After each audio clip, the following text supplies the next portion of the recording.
Struggling to keep your business and personal finances separate? Let's simplify things by adding your Chase business card to your Chase app. First, open the Chase mobile app on your phone. Then, look for your profile icon, typically located in the top left corner of the screen, and tap on it. This will open your profile menu.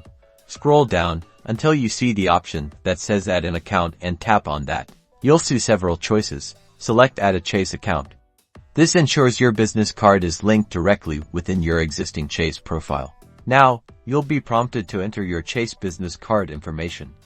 Carefully type in your card number, expiration date, and the security code found on the back of your card. After verifying your information, you'll be redirected to your account summary.